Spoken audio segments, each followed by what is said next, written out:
财知微记录为您速览财经影视。2008年9月，全球最受信任的投行雷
他们出售的产品并不可靠。2010年4月，高盛公司 CEO 和全体高管被美国国会质询。内部邮件显示，高盛的员工多次评价公司出售的产品为垃圾产品。高盛一直在明知交易有损客户利益的情况下销售产品牟利。面对法官的质疑，高盛的高管们语无伦次，闪烁其词。When you heard that your employees in these emails said, "God, what a shitty deal. God, what a piece of crap." Do you feel anything? I think that's very unfortunate to have on email. Are you embarrassed? And very unfortunate. I don't. On emails, and please don't take that how wrong about way. feeling that way? I think it's very unfortunate for anyone to have said that in any form. Is it your understanding? 2008年10月，美国政府签署了7000亿美元救市基金，纳税人的钱解救了 AIG 等大公司，却难以惠及民众。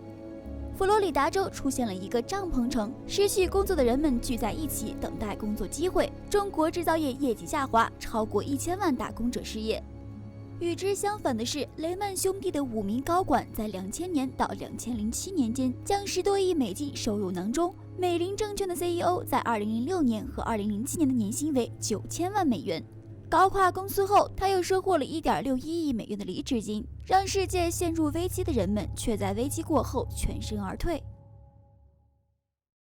第83届奥斯卡金像奖最佳纪录长片《坚守自盗》，通过追访全球金融界商人、政客、财经记者，还原了2008年金融危机前美国金融圈的内幕。在西方经济学的设定中，人是主观利己、客观利他的。一个完善的系统能让每个人的利己行为都使整个社会变得更好。比如，完善的金融体系中，金融机构遵循法规运作，才不会受罚；监管机构揪出金融机构的漏洞，才能受到奖励。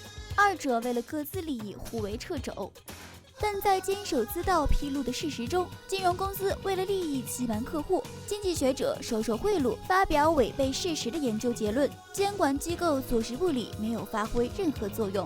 危机如当头棒喝，让全球意识到监管的重要性。